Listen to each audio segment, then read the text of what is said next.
Feminists universally define feminism ambiguously as something having to do with gender equality, or since they and other people on the political left have redefined the word gender as a fluid and meaningless construct unrelated to biology and anatomy, as equality of the sexes. I say something having to do with because feminists haven't made it clear what they expect to gain from espousing the ideology beyond the vague notion of gender equality. Feminists are confused. In truth, feminists see feminism as a constant struggle against male oppression, even if they have to invent the oppression, which suggests that there is actually no objective of feminism other than to create animosity. And that's essentially how everyone else who's not a feminist sees feminism. Hence, the definition of the word feminism has become a major source of controversy in Western culture, and its connotations vary considerably between feminists and non-feminists, to the point of extremely polemical political ideologies. This video seeks to determine which of the two dissimilar definitions of feminism is the more grounded, both in reality and in consensus opinion. After all, it is a society and not some fringe group with deviant views and social engineering tactics within that society, which determines the meaning of the words in its lexicon, as well as their proper means of employment and the relevance thereof. Historically, groups of men and women in the Western world have campaigned to bring about changes in the political and social structure of our society so that men and women have the same rights under law. First-wave feminism was largely concerned with women's suffrage and property rights. Second-wave feminism was an outgrowth of the civil rights movement in America and concerned itself with such issues as economic inequality, abortion, and sexual assault and domestic violence. As these matters were effectively settled in women's favor decades ago, it is understood that the concept of feminism no longer relates to matters of equality between the sexes, at least not in the Western world, even though they are by no means equal, whether under the law or by societal convention. So unless otherwise expressly stated, this video does not treat feminism as a matter of equality of the sexes, but of third-wave feminism. That is, in making a rhetorical argument against feminism, I am not making an argument against equality, or against the rights of women, as would essentially be the case if I were arguing against first or second-wave feminism. Of course, an argument against the objectives of second-wave feminism could certainly be made on moral or ethical grounds. Second-wave feminists who have publicly advocated the mass extermination of men, for example, include Boston College professor Mary Daly and San Francisco State University professor Sally Miller Gerhardt. Those who have indoctrinated their unwitting and impressionable gender studies students with the malicious accusation that rape is a behavior, quote, on a continuum with normal male behavior, and that the vast majority of men in the world either beat, kill, or rape the women they claim to love, include Kent State University professor Mary Koss and Al Gore presidential campaign advisor Marilyn French. Catherine Commons, assistant dean of students at Vassar College, stated that she wouldn't necessarily spare men the consequences of false rape allegations based on the fact that such allegations are good for them, because men are all rapists who need to suffer before they can introspect. But exposing these and other problems of second-wave feminism is not the point of this video, and moot anyway, since reducing the male population to 10% of the world's population was only part of the agenda for some second-wave feminists, whose morally sound goals were otherwise all accomplished. The third and present wave of feminism, which began in the early 1990s, isn't even really about women. It's about associating women with minority groups in order to expand the bubble of identity politics, in order to make it politically incorrect to disparage women. In a word, it's a trick to divide men and women and to break the hegemony of the white working class by getting women to consent to and vote for progressive socialist agendas. And without a specific goal in mind, as the previous waves each had, it's unlikely that it will ever pass into history, since the will to take what properly belongs to others and to extend privileges to a certain class of people exclusively will continue to exist. But no one will ever be able to say that the work has been done, since there's nothing to work toward. And so the feminist agenda is like a survivable viral infection. As an intentionally deviant enterprise, it's toxic and subversive. It's transmissible and it will never go away. But like any virus, it is possible to protect against infection by spreading information and practicing good hygiene and also inoculation. The divide between the second and third waves of feminism was created mostly due to the social stigma placed on the sexual promiscuity, sexual orientation, and also non-binary gender identities of some women following the sexual revolution, which took place during the second wave. As second-wave feminists had not campaigned to reduce women to the role of sex objects in the name of liberation, The more deviant feminists, backed up by new feminists who had never had to deal with the consequences of social inequality, created a new enemy to fight during the so-called feminist sex wars. This enemy was the normative influence of ambiguous stereotypes and gender role expectations on women. Thus, the third wave of feminism was born. No longer did feminists concern themselves with real issues of equality or inequality, but with invisible monsters lurking in the shadows. Feminists determined not to right past wrongs, as men had already done that of their own accord, but to advance the causes of thinly veiled misandry and female superiority under the pretense of fighting this secret cabal comprising 49% of the world's population. It was feminists who first informed the other liberals on the regressive left that there was the mind of a Nazi hiding behind the face of every conservative. Every existing institution was not only suspect, but actually culpable in the global conspiracy to oppress women. Each subtype of the new feminism focuses its attention on a particular conspiracy theory to the end of the justifying of the general sentiment that masculinity is inherently evil, and whatever doesn't fit that narrative is a product of masculinity, even though the majority of the members of any society are actually female. Lesbian feminism argues that heterosexuality perpetuates women's sexual oppression, as if women have no say in it. Cultural feminism argues that women have been convinced of their inferiority by way of isolation from each other. Socialist feminism argues that women are held back by lack of education and by social discrimination, as though women don't get 60% of the college degrees. Marxist feminism argues that the division of labor and lack of support for working mothers excludes them from productive labor. Right.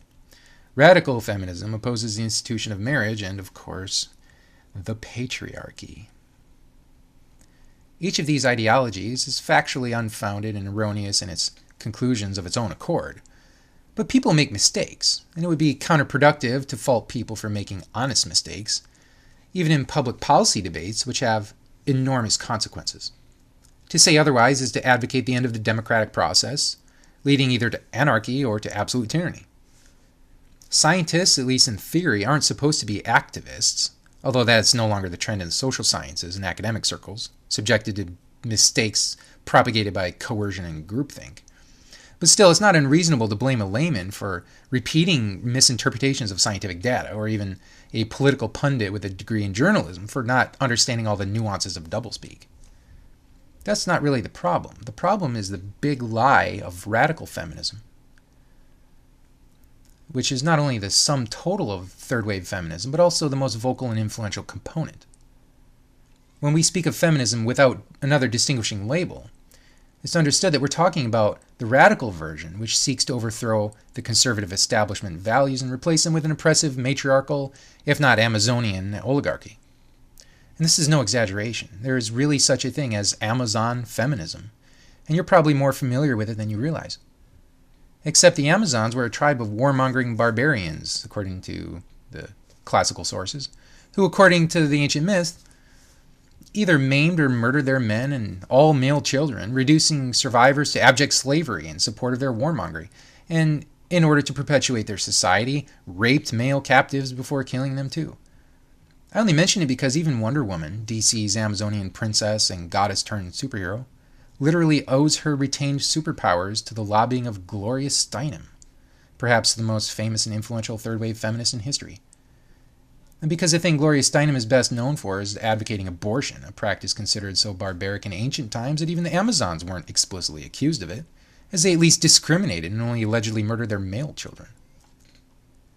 In any case, the most influential type of feminism by far is the radical type, which has come to dominate all the others in the realm of public discourse, owing mostly to the fact that it has the loudest proponents, but also due to its regard for the so-called patriarchy, without a doubt the most important of all feminist buzzwords.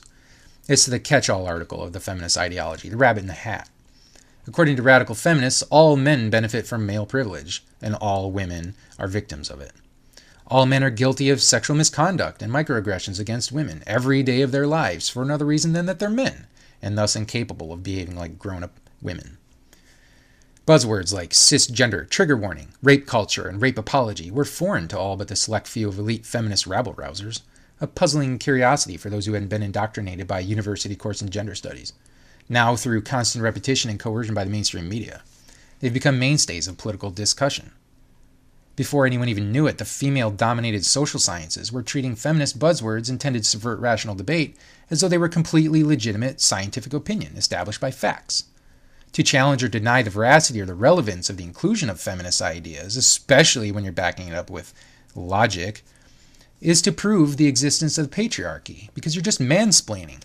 And if you happen to have been born with a penis, that you're in on the conspiracy to undermine women. If you happen to have been born without one, well, then you're just brainwashed and you're a victim in desperate need of liberation, even if it just so happens that you were one of those active feminists during the civil rights movement before the millennial feminists were even born.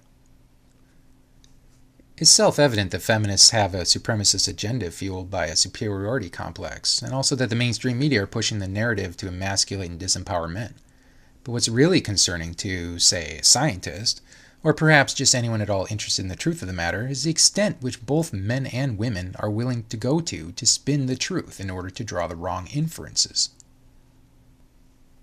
Take this article, for example.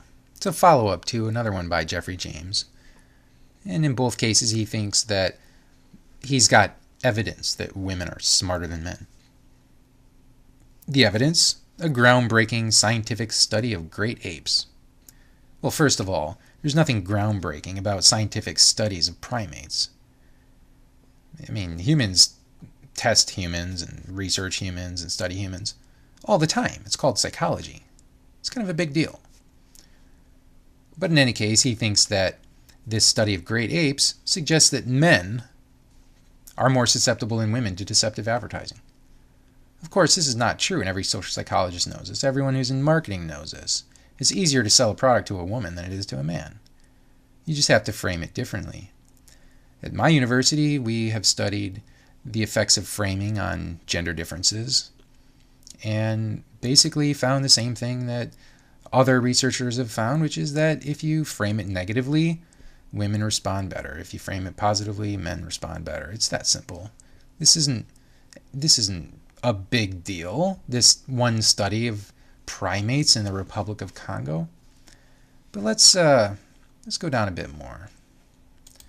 Yeah, bonobos, chimpanzees, and humans all exhibit framing effects, but we've already studied human framing effects and the effects on humans of different types of ways of pitching products and all that kind of stuff. There's nothing groundbreaking about this. What bothers me is that he's inferred that it shows that women are smarter than men. Well, just because I choose something differently than you do doesn't mean that I'm smarter or that you're smarter. It just means we have different priorities. And who is the author of this study? Well, it doesn't really say, but he quotes a doctoral candidate in evolutionary anthropology. That's his psychology professor or whatever. So clearly, this study would at least need to be replicated. The significance would have to be shown as more than simply a vague inference by some evolutionary anthropologist. I mean, in any case, it's not evidence that women are smarter. It's evidence that other primates make different decisions based on attribute framing. Now, if I were to, let's say, put a different spin on this and look at research that shows that female bonobos, because, I also study biology, I can tell you this, female bonobos will actually beg for food and then, copulate with the male prior to getting the food. The status of females in bonobo society depends on the number of male offspring they have, etc. What am I supposed to infer from this? I'll let you decide. In the meantime, I just want to touch on some of the differences between the second and third wave feminists, just to show how third wave feminism doesn't represent women. There's a second wave feminist here on YouTube, Christina Hoff Sommers of the American Enterprise Institute. She has a channel called Factual Feminist. She discusses a lot of these issues that are important to feminism. In one of her videos, she answers the question of why she would call herself a feminist. I mean, the word clearly has a lot of stigma to it, right? Well, she answers that she was an equity feminist since high school, so since the civil rights era. And that the goals of the feminist movement at that time are still unachieved in many places around the world, especially, third world countries, the Middle East. And also that the word now to her connotes a worldview which leaves her, in her words, mortified at the madness from extremists who've run off with it. She says it needs to be reformed from within. Now, I like Factual Feminist. I think she is a genuine person. She seems to be genuinely interested in gender equality. She certainly comes to bat for men in many cases. The education gap, the prison disparity, all that stuff. But I think she misses the point here. If you have cancer, you can't reform the tumor from within. You have to cut it out. I don't think she realizes how devastating it is to allow feminism to persist in a society which has already overcompensated for gender inequality, as she herself has pointed out. For example, she thinks that the speech which Emma Watson gave to the United Nations, The Future of Feminism, is a good speech, that there's basically nothing wrong with it, apart from the off-cited feminist myths, which she uses to back up her points. Christina Hoff Sommers thinks if you can just get past that, then the rest of it's okay. Well, I can't, because it's a lie. The entire thing is predicated on a lie. Now, if Emma Watson were to say, for example, all the things that she did about women being oppressed in Muslim nations, and in some cases in third world countries or whatever, and just leave out all the lies about how it is now in Western culture, I think everyone, just about everyone in the world, would be on board with that. There are definitely problems which women face in some parts of the world. Systemic problems that stem from the religious law, the secular law, the culture. According to the United Nations, 99.3% of women and girls in Egypt have been subjected to sexual harassment. Over 130 million women in the world have undergone female genital mutilation. In 10 countries, women are legally bound to obey their husbands. Only 76 countries have legislation that directly targets domestic violence, and just 57 of them include sexual abuse. Of course, these are Western countries predominantly. Western civilization set the precedent for everyone else. Islamic law is responsible for this. Islamic society is responsible for this. And yet if you simply point that out, that indisputable fact, you're an Islamophobe, a racist, and a misogynist. Because Linda Sarsour is one of the most prominent figures in the feminist movement now. What kind of cognitive dissonance do these people suffer from? Take these statistics, for example. And this is from the Huffington Post, an overtly, unapologetically lesbian brand feminist publication. According to a recent survey, just 20% of Americans consider themselves feminists. Approximately 8% consider themselves anti-feminists. 63% say they're neither. And this doesn't account for the fact that women typically feel a lot of pressure to identify themselves as feminists, and absolutely zero pressure not to, unless, of course, they're amongst their friends or family or prospective dating partners. However, most respondents, 82%, believed that men and women should be equal. Just 9% saying that they shouldn't be. Well, needless to say, this 9% is never going to accomplish any sort of legislation to that end. Of course, culture can lead a society down a different path. But according to psychological research, men in general tend to give women the benefit of the doubt and also actively seek to protect them from all kinds of harm. But in any case, it's instinctual and natural for men to behave this way.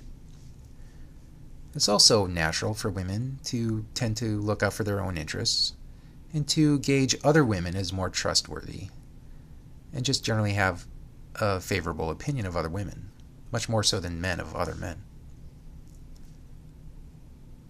But it's just not natural for men to seek to oppress women. It has happened in the past in some societies. But a feminist mistakes the ruling class's attempts to thwart the aspirations of the mob to attain individual freedoms for men oppressing women. This is ridiculous. No sensible person wants to touch the feminist camp. And so therefore the movement has hyperpolarized itself and the general public.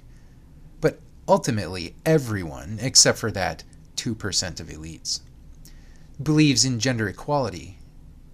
And yet no one associates that with feminism except feminists, who only ever espouse female superiority, because the genders are already equal in every part of the world where feminism is tolerated. Take this clearly misogynistic piece by Dennis Prager, founder of Prager University, as an example. Feminism drives people to deny basic facts. The number of foolish statements made by men and women who consider themselves feminists is essentially equal to the number of people who strongly identify as feminists. I write strongly identify because if asked, are you feminist, most women will say yes. Of course, that's not true, but we'll give him the benefit of the doubt. They will do so for two reasons.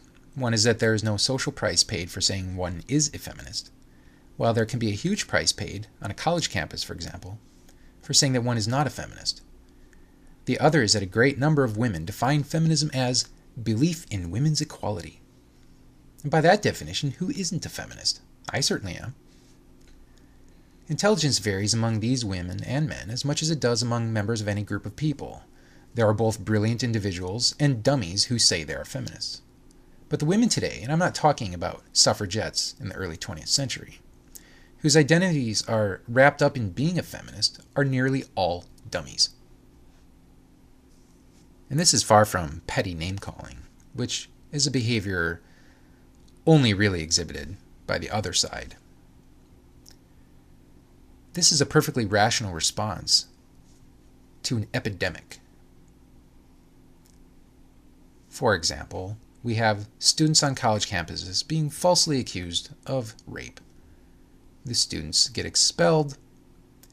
No harm comes to the women when it turns out that they admit that they lied or the allegations have been disproved. No reparations are made to the people who've been wronged, and who also have to deal with this for the rest of their lives. We instinctively want to play it safe and protect the alleged victims. Many, many men have been accused of beating or raping women for no other reason than that it empowers women to do so.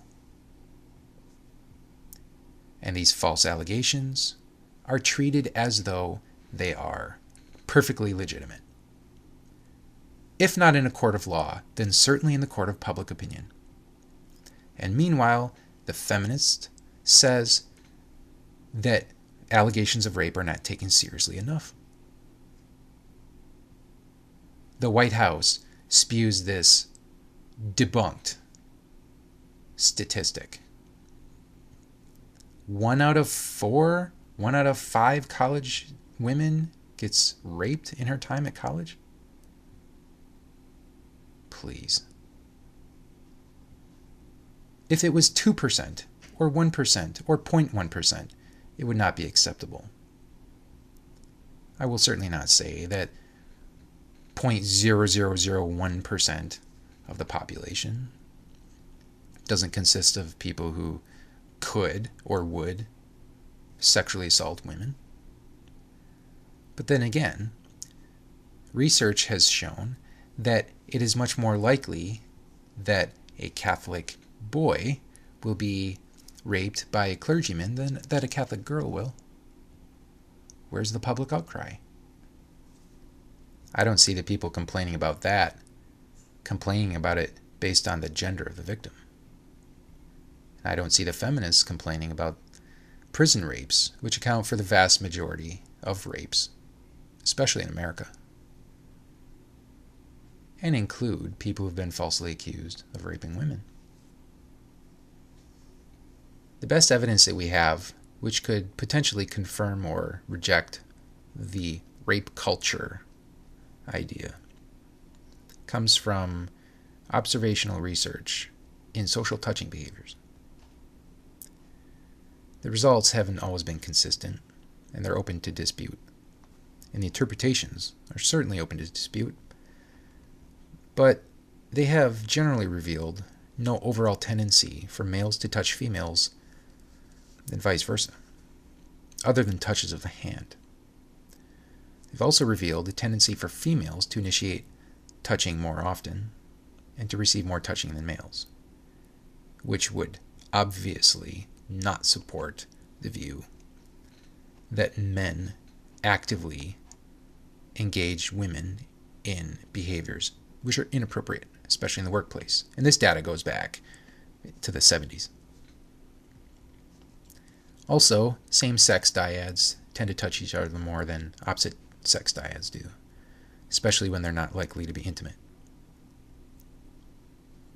One of the most consistent findings since 1984, when the review of the literature was originally published, is that men are actually more likely to touch women than vice versa. One of the most widely accepted explanations for these observations is a hypothesis outlined by Henley, which posits that male-initiated opposite-sex touching is an expression of interpersonal dominance and therefore a tool of social control. Henley's hypothesis has given much vent to notions popularly espoused by the feminist movement, and done perhaps even more to guide the course of social touching research over the last half a century. But there are several problems with it. For one thing, numerous studies have found that men are not as likely as women to engage in same-sex social touching, a fact which Henley explains is due to women having to avoid touching men in professional environments in order to deter erroneous interpretations of sexual advances, and therefore a matter of sexual discrimination and gender inequality. Yet if touching was a mechanism indicative of interpersonal dominance and inequality, and men were more likely than women to assert such dominance, then it should also be observable between men in like proportion. Yet the hypothesis that social touching behaviors reflect social hierarchy is not entirely without substance, as high-status individuals do seem more likely to touch low-status individuals than vice versa. Empirically attested explanations for the discrepancies of social touching between the gender dyads include misunderstanding and misperception of sexual intentions, which have been found to be more common among men, and stigmas about male-male touching specifically. One study attributed these stigmas to homophobic attitudes, which the researchers found to be more prevalent and more strongly pronounced among men than women.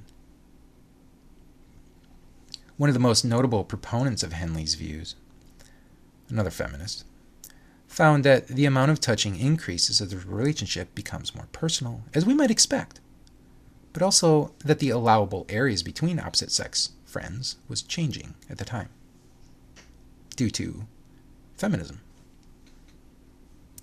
Another group of researchers also found that women have more positive attitudes towards same-sex touching and are more likely to touch children of both sexes. While differences in gender, race, age, status, and culture have all been examined in the discussion of formations of social touching norms, gender is still regarded as one of the most important and perhaps the most fluid of the various determining factors. That there are environmental proximity and level of intimacy components is also clear from the research. One study examined sports teams and found that female athletes touch more at home games while male athletes touch more at away games. Another cross-cultural study confirmed the theory that social touching topography is dependent on emotional bonds and posits the explanation that social touching is often an expression of positive attitudes, which, if you recall, women are more susceptible to that framing. Henley's explanation only attempts to explain discrepancies between her interpersonal domination theory and professional environments, not casual settings, where women presumably have more freedom to do as they please and choose their level of intimacy. Even if Henley's theory is accurate, if the theory that social touching is an expression of positive attitudes is also accurate, then the results of observational research in these settings should not be obfuscated by the dominance factor because women in such environments would have no cause to refrain from engaging in social touching. This type of research may therefore be compared against results from previous decades and used to test the dominance hypothesis and discover whether women's attitudes about social touching have changed over time. And this is not something that the researchers are at all willing to go through, because they've decided that Henley had the explanation that they wanted. I studied this issue as an undergraduate largely because there is very little research on the subject,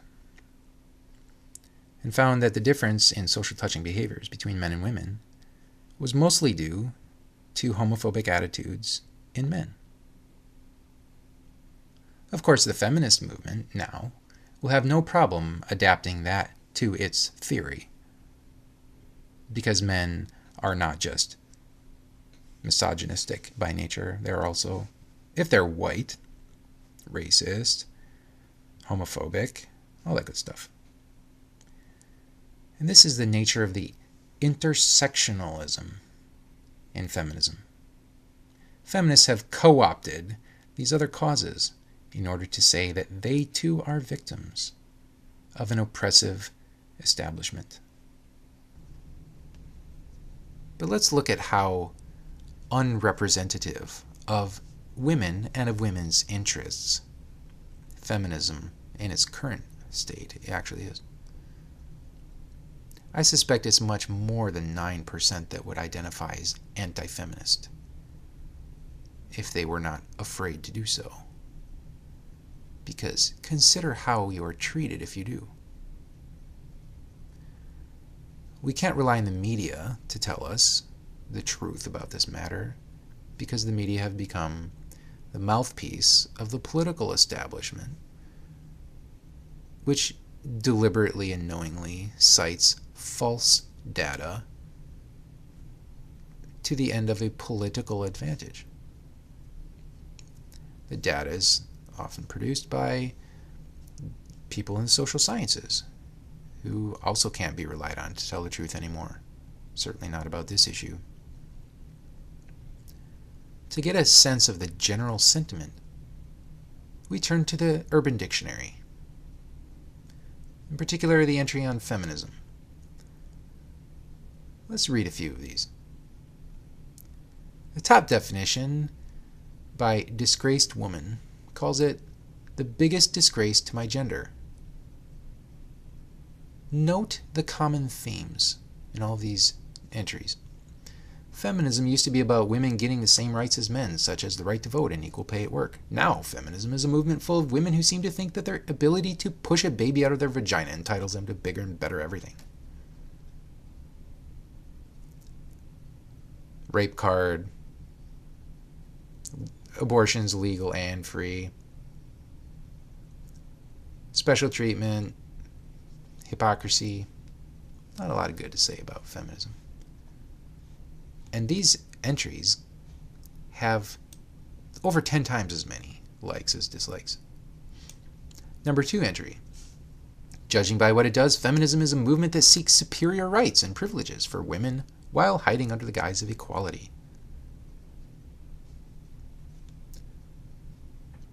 Hashtag liberal.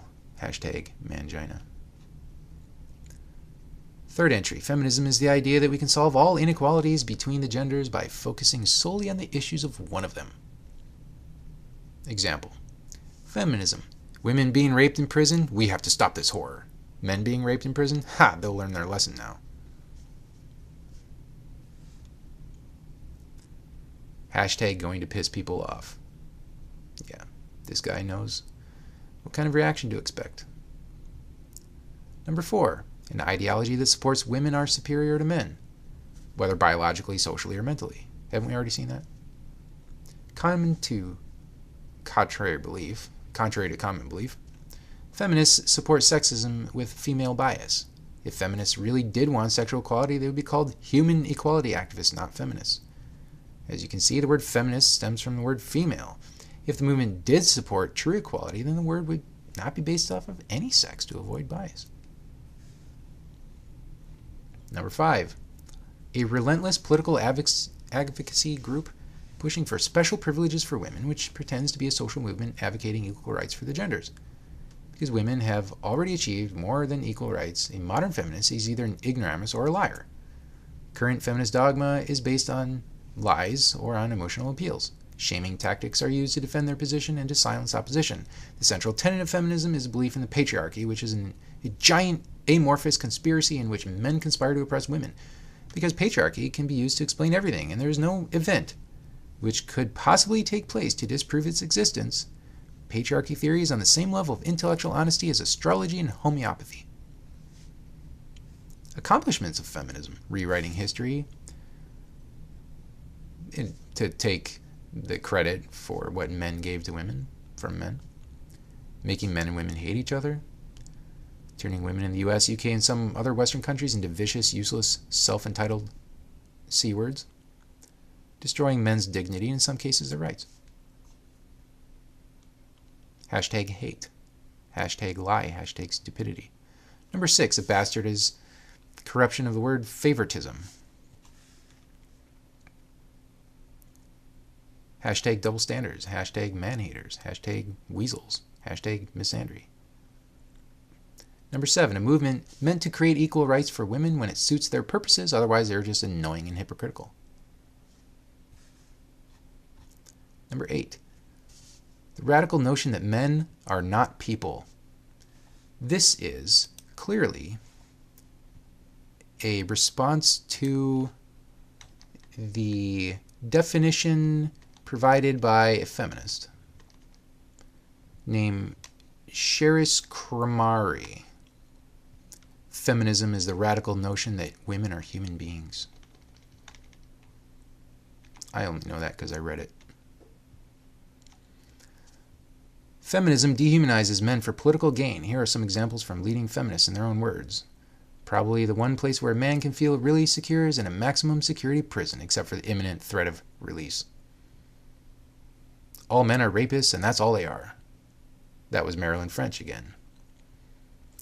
To call a man an animal is to flatter him. He's a machine, a walking dildo. All sex, even consensual sex between married couples, an act of violence perpetrated against a woman. I believe that women have a capacity for understanding and compassion which man structurally does not have. Does not have it because he cannot have it. He's just incapable of it. That's from a congresswoman. Etc. Number 9. The result of society's failure to explain why women are meant to play a submissive role in society. Feminism is the desire to either enslave or eradicate all men from the face of the earth. All feminism is radical feminism. Number 10. Females who claim that anything sexist against women is harassment. Meanwhile, they can be sexist every moment of every day. Hashtag hypocritical. Number 11. Way for absolutely any girl, be it teacher, classmate, boss, coworker, hell, even the girl who works the late shift at Burger King, to give you self-righteous BS for a full half hour about rights and discrimination when you've never done anything to a girl in your life and half the stuff she's talking about never even concerned her and happened before you were even born. This generally results in everyone within earshot to look down on you when 97% of the time you didn't even say a anything wrong. Many people are victims of this every day, but can do nothing because the moral high ground has been stolen by whichever women pulled feminism on you. Number 12. The idea that stupid, ugly women believe and say they should get the same rights as men and then claim superiority to men. They believe that men should still hold doors for them and pull out their chairs and treat them like queens, when in fact they should get off their high horse and do it themselves. Don't expect equality when you believe in your superiority. Number 13, the radical notion that women are systematically oppressed everywhere they go by a grand conspiracy called the patriarchy, and that all men have some vague, undefined privilege about them, which blinds them to real instances of sexism or something like that. Oh, and that our culture encourages rape and shovels scorn at rape victims, called rape culture. 14. The movement which seeks to place women above men and trample men into the dirt. Feminists will tell you that their aim is to bring about equality, but equality ceased to be the aim of feminism years ago. Women are now, and have been for at least 5 to 10 years, given exactly the same treatment in every area of life as men. Women/feminists now wish to take over, far from equality. Those were all of the entries on the first 2 pages of the definition of feminism on Urban Dictionary. And then this guy, Mac Lamoureux, comes along quite late in the game, 2015, and writes an article for Vice called "This Group of Straight Men is Swearing Off Women. Call themselves men going their own way, and they dislike feminism so much they're grabbing their balls and going home." Now, this man, if you can call him that, the people that he's writing about would call him probably a cuck or something like that. Takes this inane view, which evidently very few people actually hold, that feminism is still about gender equality, and decries men going their own way based on the fact that it is the slow crawl toward gender equality which motivates feminism. And yet, here we are in the same article where Mr. Lamoureux proves that he understands that men going their own way, and also men's rights activists, but in this case, the 4 levels of MGTOW, begin when, at level 0, a sheep takes the red pill and embraces the idea that gender equality is a lie and propaganda. How can you have ideological celibacy based on a hostile response to the slow crawl toward gender equality, and then simultaneously acknowledge that the people who believe that gender equality is bad, or whatever he's trying to say, also say it's a lie and propaganda? Men going their own way are not against the idea of genders being equal. They're against the idea of genders being unequal. They've simply decided that if feminists or the feminist movement can achieve gender equality, then so can they, simply in their own lives, not at the level of the society. They've ruled that out as impossible. Mr. Lamoureux, rather than giving men going their own way credit for, being men, they must be rapists, therefore they should be credited for not engaging in the practice of sexually assaulting women because they've sworn off relationships. Instead of giving them credit for this, he is verbally abusive toward them. And yet he calls their rhetoric disrespectful and at times hateful. Of course, he means to say that they're spewing hate against women, when in fact all they want is the same thing that feminists have achieved for themselves.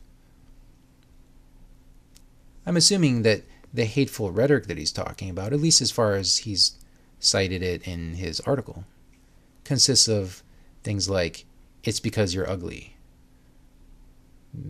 men's rights activists calling MGTOW virgins going their own way, and a creeping cult of male loserdom, or the word mangina. But the thing is, these comments are all directed at other men. Men's rights activists talking about men going their own way and vice versa. Perhaps he read something which offended him personally, and he's merely reacting defensively. Maybe this is just speculation, but I imagine it was a series of remarks criticizing beta males for betraying the interests of their own sex. That he would identify with these descriptions is certain. I don't know what it means to be masculine either, he says. There is one exception, however, to the rule that all of the so-called hateful speech, which he's cited and deliberately obfuscated to make it look like it's objectifying women, is in fact directed against men. The statement, "disregard those wenches," obviously contains a trigger word, but even this is not inherently inflammatory. The word wench never meant, historically, anything that was derogatory. Of course, it could mean prostitute. But isn't that what feminism aims to make women? Prostitutes? Here he is, holding a sign that says these living conditions are crap anyways, at a pro-life rally in Canada. I'm sorry, Mr. Lamoureux. I realize that your life sucks,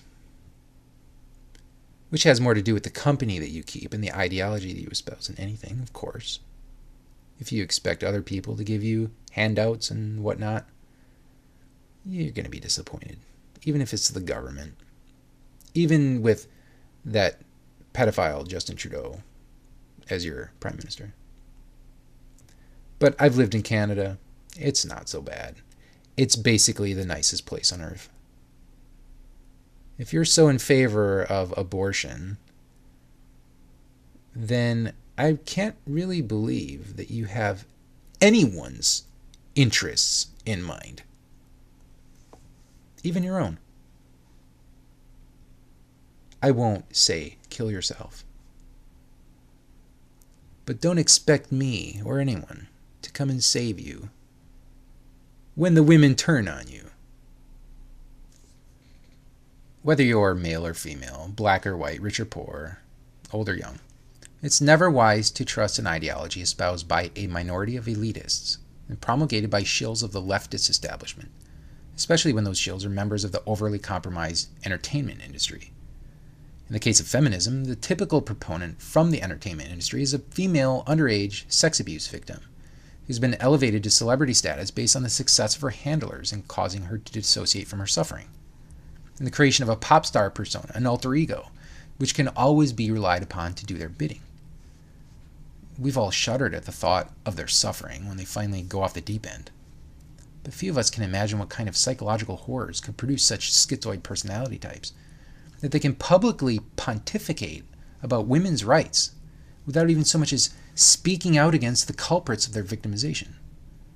The closest thing there is to an actual patriarchy.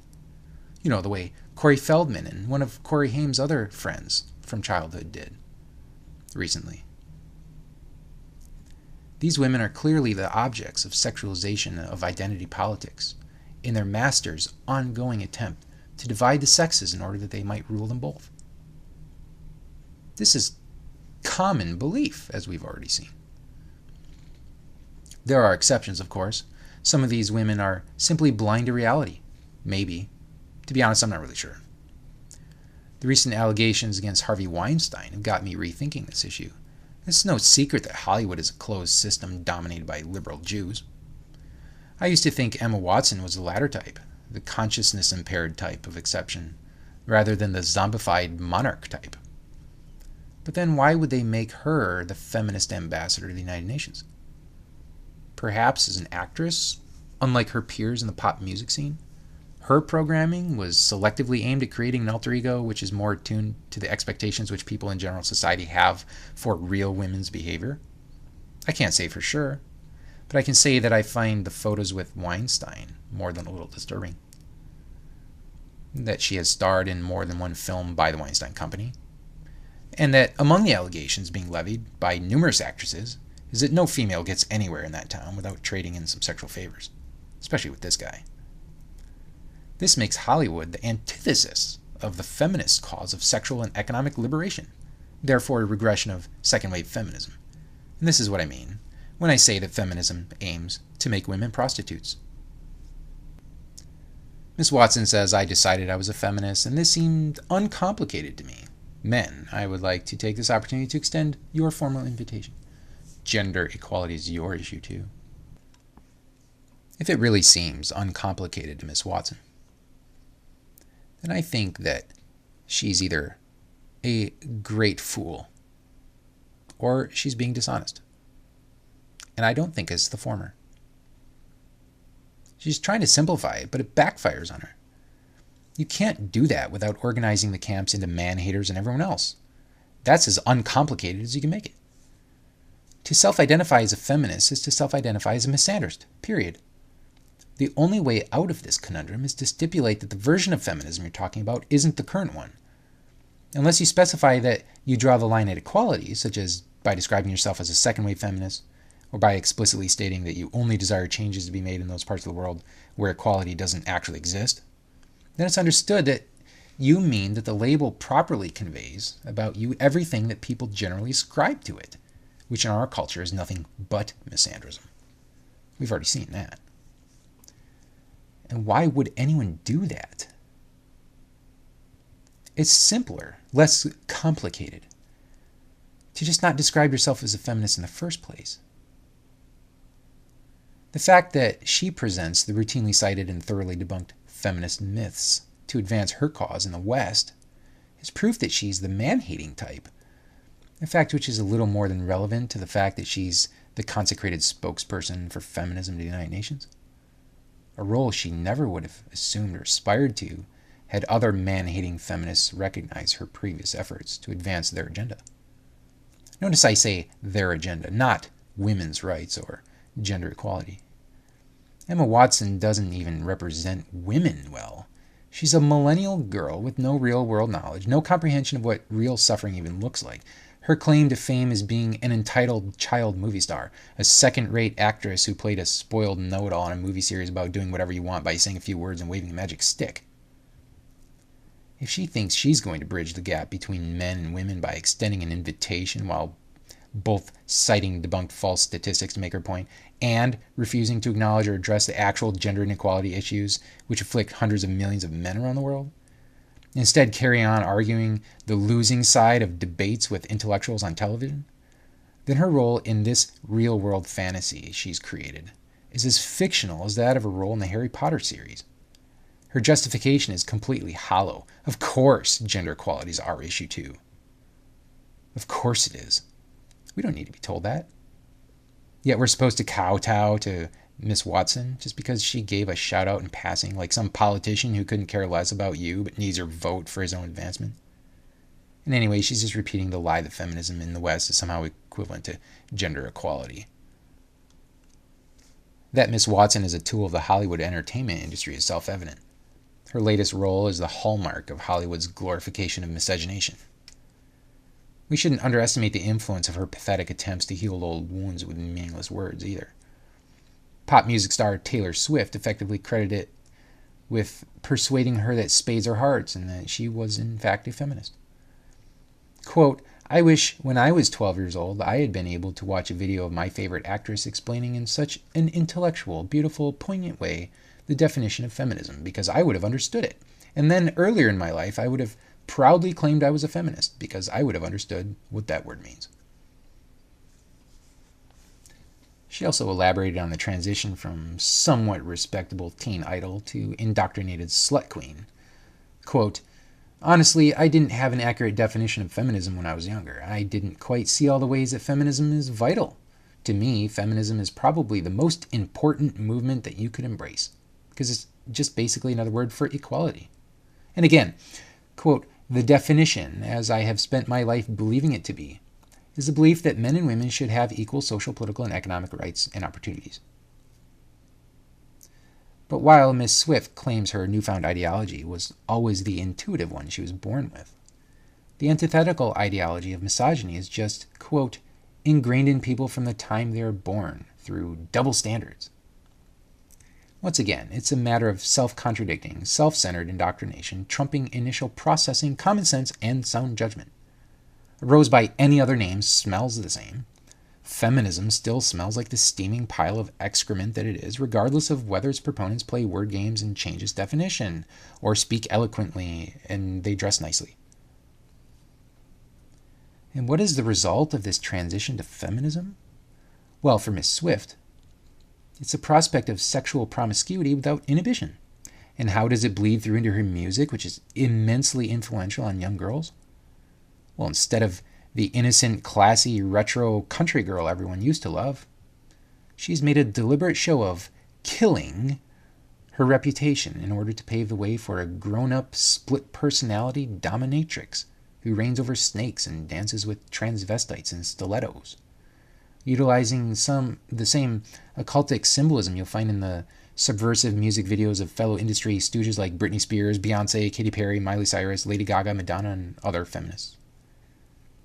It seems also that the reason for the polemic drift in this direction was aided in no small part to the spiteful criticisms of fellow feminists who ostracized her for not being militant enough to endorse every single talking point on their itemized agenda.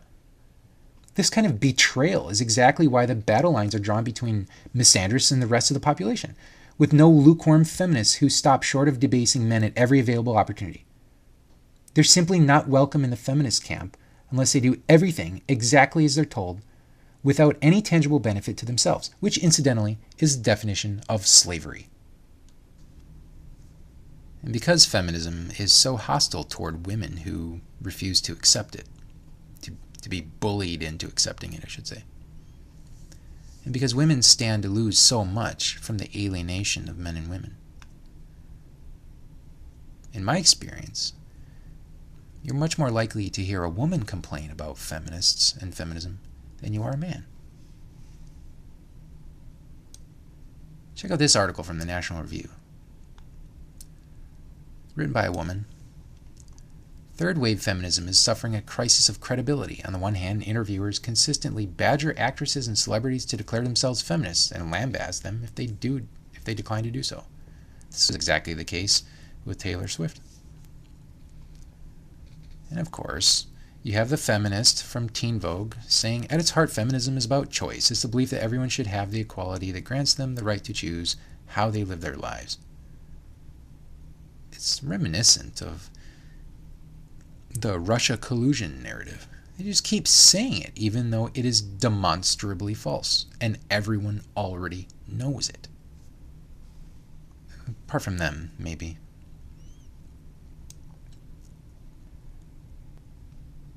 This woman, Ivanka Trump, is extolled by people on the right for being a independently wealthy. Granted, she has clearly inherited a great fortune. She's one of these people that you might actually say is privileged. But she has been, as a businesswoman, successful in her own right. She has her own line of clothing. And yet she is criticized for the clothes that she wears in public by feminists, of all people. It's to the point where they say she cannot be a feminist because of what she's wearing. Quote, that's not a dress that's made for work. That's a dress that's made to go out in the world and make a difference. That's a dress that is designed to show off your girliness. And, God bless her, show it off. But then don't tell us you're crusading for an equal place for women at the table, because you're not. And feminists wonder why fewer than a fifth of Americans consider themselves feminist. This article goes on to say, consider for a moment the legal and social reality of women in America.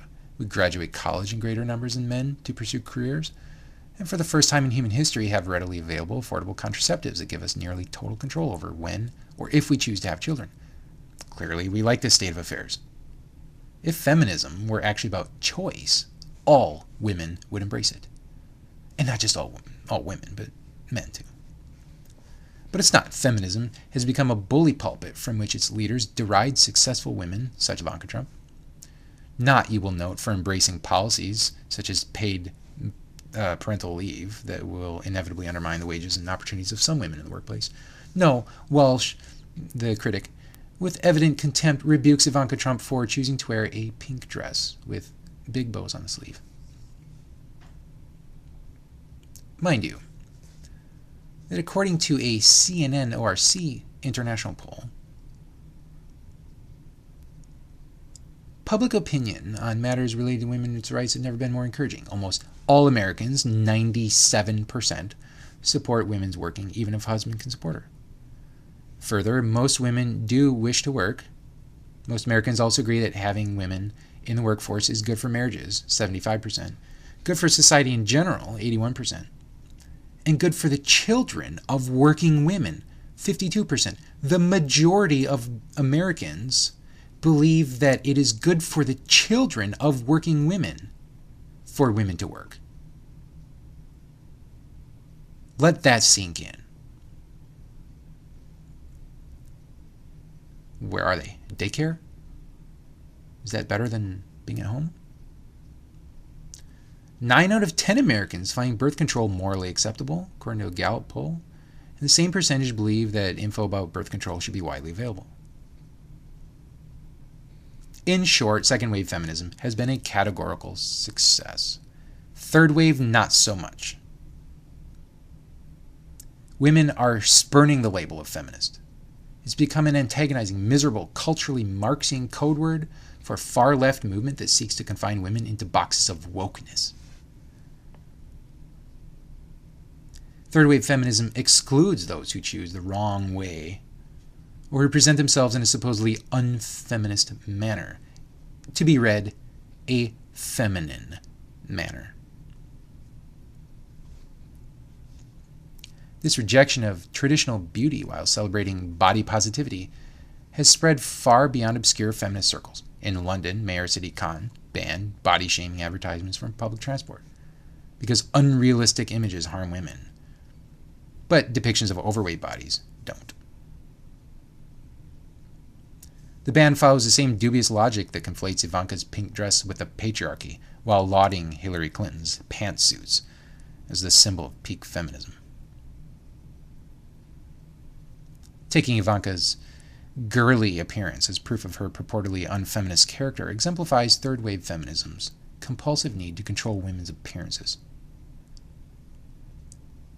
One can make a legitimate argument that Trump's lifestyle brand catered to upper-middle-class women working in office jobs, but the assumption that Ivanka Trump cannot be a feminist because she's white, thin, and straight, and traditionally beautiful, demonstrates the paradox at the heart of third-wave feminism. It claims to be for all women while ousting anyone who does not fulfill multiple intersectional identities. This sort of bullying exclusionary feminism is not exactly winning over many young people. Teen Vogue, the newly converted bastion of intersectional third-wave feminism, draws almost no teen girls. Less than half come from the 18 to 24 demographic. Virtually no visitors are younger than 18.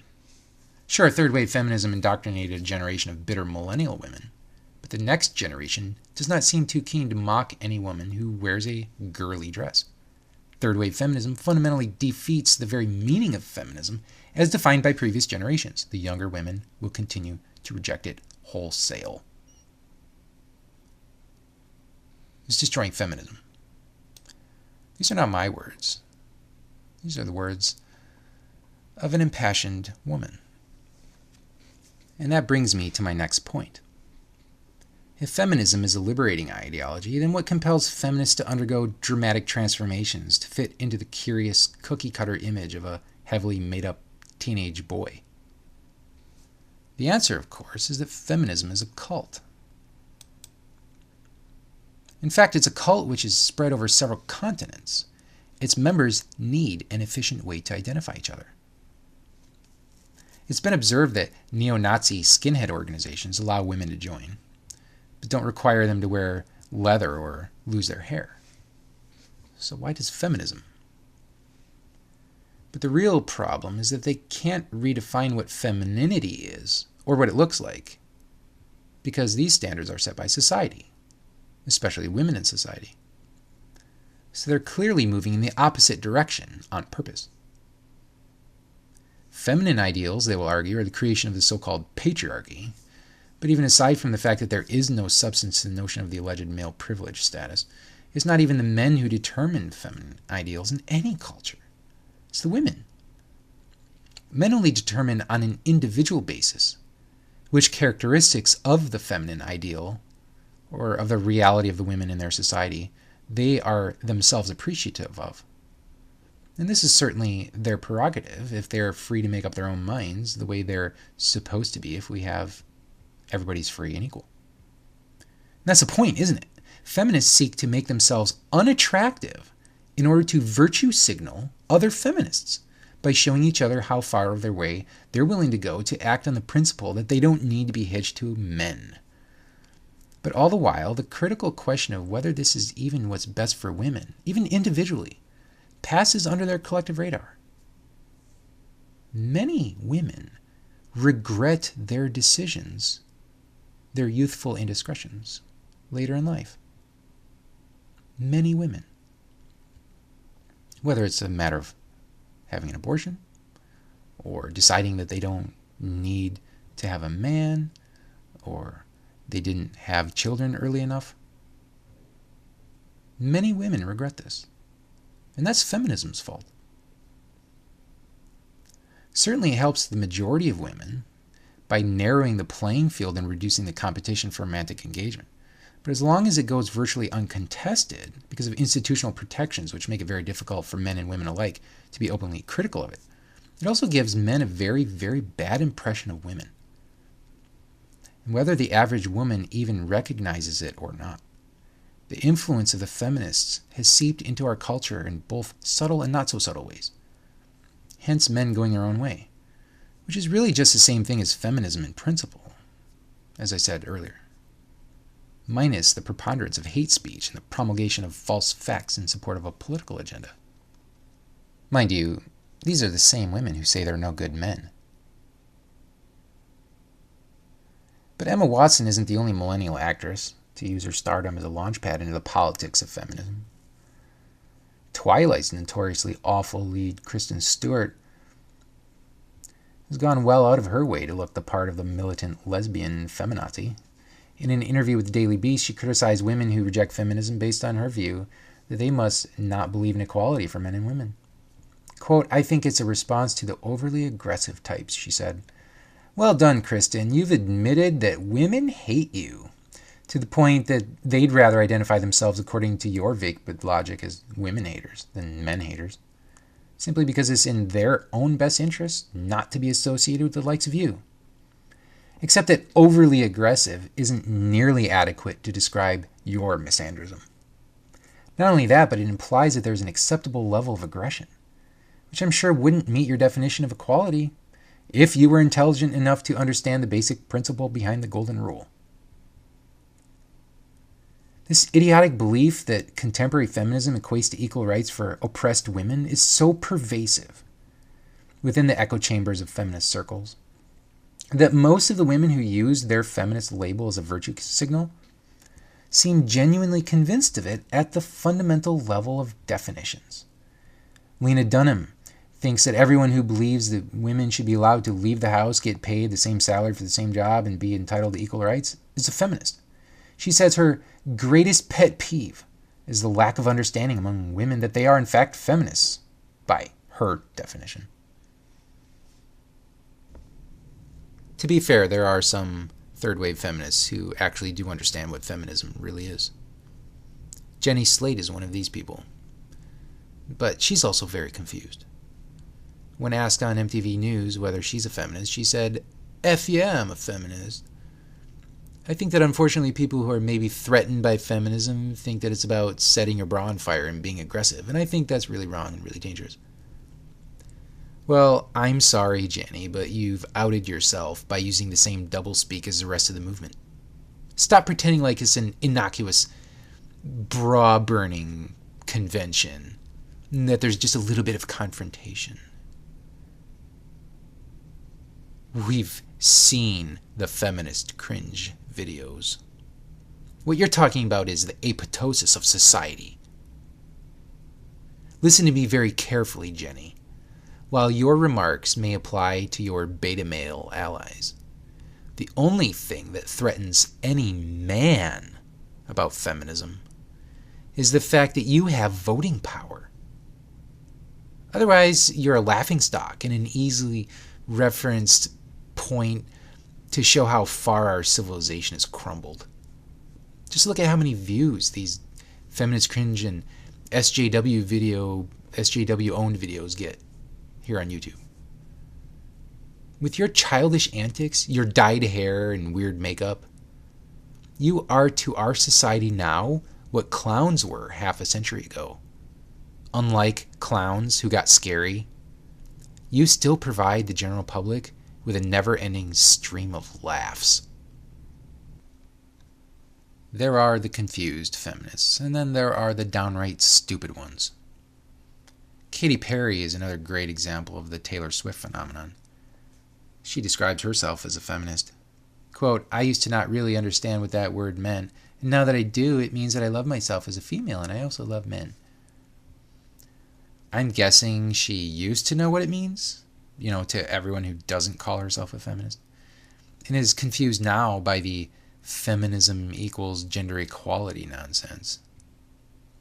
It's not as though she's a particularly astute individual capable of separating common sense from propaganda.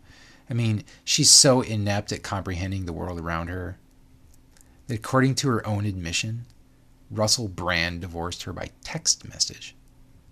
This is the same woman who called for, quote, "no barriers, no borders, like we all need to just coexist," and, quote, "just unite and love on each other," as the solution to the European immigration crisis and the immediate wake of the Manchester massacre. And then there's Lady Gaga. Miley Cyrus calls herself one of the biggest feminists in the world. Whatever, they're all the same. Let's talk about the self-described dyke who made a shaved head fashionable, the one who obviously endured huge amounts of relentless criticism for breaking the feminine ideal mold. Someone that millennial feminists everywhere should idealize as a major forerunner of their own views, if they weren't so vicious and mean-spirited. Who among the X generation doesn't remember making fun of or seeing others make fun of Sinead O'Connor? Even Madonna had a go at her for not being sexy enough. This woman quite literally created several of the controversies which feminists aim to prolong these days.